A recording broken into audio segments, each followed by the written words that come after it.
Does everyone here own a dog or a cat? We can probably safely assume that at least half this audience has had a pet at some point in their lifetime. I myself have never gone any significant amount of time without a dog for a companion. So I guess you can call me a little bit of an animal lover. Just recently I started working at a kennel, and to my surprise, at least over half the dogs in the kennel were up for adoption. The owner of this kennel does keep in touch with all the other shelters around this neighborhood, so that anytime those shelters get overwhelmed and feel the need that they are going to have to put their dogs down, she will go in and take as many dogs as she can care for, so that they can have another chance at finding a home. There are so many animals in shelters or kennels that were abandoned, abused, or have just always never had a home. Most people do not even think about adopting. They just always leap to going to a pet store and buying what they are looking for. I'm here to urge you to give adoption a chance first, instead of just jumping into a pet store or a backyard breeder. For this discussion, I'm going to focus on dogs, but keep in mind that shelters rescue all types of animals. Deciding to own a dog is a huge decision, and there are many considerations to think about before you bring home a new, lovable companion. In order to make a sound decision on whether or not to make an addition to the family, you should really do a sufficient amount of research and soul searching. According to Zach Schultz, a companion animals programs advisor, there are 3 major questions you should ask yourself and your family. First, how old are the members in your family?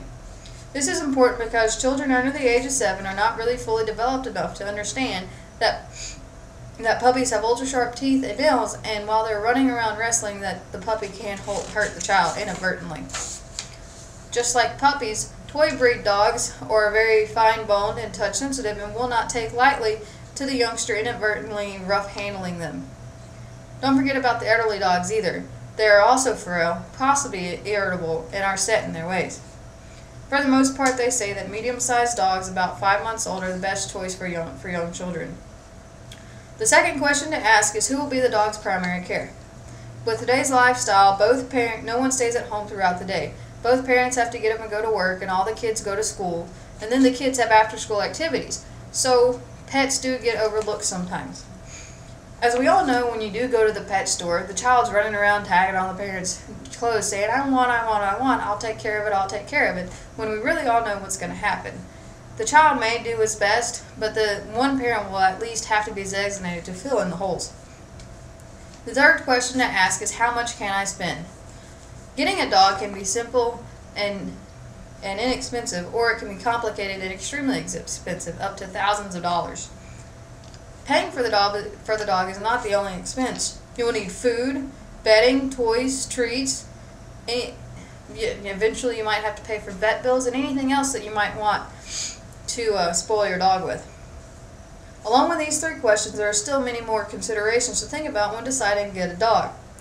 Here are a few that I found listed on dummies.com, such as what type of breed would you prefer? Do you want a small, medium, or large dog?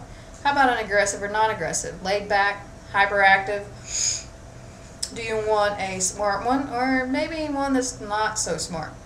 Do you want a curly hair, short hair, or long hair? A really big one to think about is, do you want a male dog or a female dog? And how old do you want the dog to be? This could go on forever, so you can find the dog that fits your lifestyle perfectly. So after all these considerations, you still decide that you want to add a dog to your family. The next question you need to ask is, do you want to buy or adopt? There are a few pros and cons to buying a dog. So let's start with the pros to buying a dog. There are so many pet stores in every city, and there are many more breeders, and you can find them all on the yellow pages or by word of mouth. By going to a pet store breeder, you will be sure to find what you are looking for, and they might be purebreds with all the registered paperwork. If you buy from a breeder, you might be able to meet the parents of the puppies. This way you will have an idea of what the puppies will grow into. Now we can talk about the cons of buying a dog. Buying a dog from a pet store breeder can get really expensive. When you get to a pet store breeder, you will most likely find only puppies who have just been weaned from their moms and are not housebroken. Have you ever stopped to think about where the puppies come from in the pet stores? Probably not. I didn't. According to Randy Green, who wrote an article posted on petplace.com, they come from puppy mills. Puppy mills are basically a purebred puppy factory farm that births the puppies, weans them from their mother in a very short time, and sells them to the pet stores. Many breeders actually do turn into puppy mills over the years because they see they can make so much more money, because they can breed the puppies faster with no regard to the favorable health and temperament that the puppy will turn into. Keeping those pros and cons in mind, let's talk about the pros and cons of adopting. Pius Salk stated that pet adoption is the loving option in the article, The Unsung Heroes of Dog and Cat Rescue. So let's look at some of the pros of adopting. 1. Adopting a dog leaves you feeling like you have just saved a life. And essentially you have just saved a life. Really, you just saved 2, because by adopting one and taking them home, you opened up another slot for a dog to come in and be off of the streets. For the most part, when you adopt a dog, you know what you are getting into. Dogs start showing their personality when they are about 6 months old, and the youngest dog you might find at a shelter or a kennel are around 6 months. Some say there's an instant bond when you adopt a dog because the dog realizes that they have a new home and a new owner, and they really appreciate their new lives.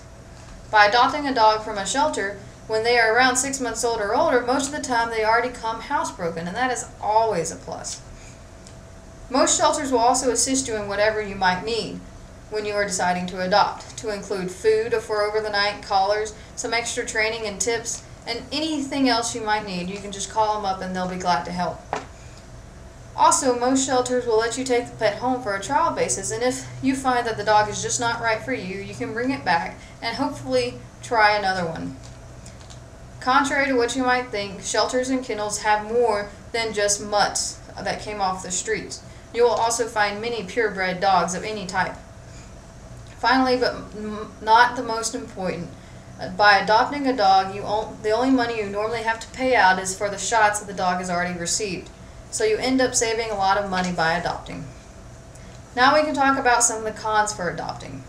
By adopting from a shelter, you will not have the privilege to meet the parents of the dog and get an idea of what the dog will grow into.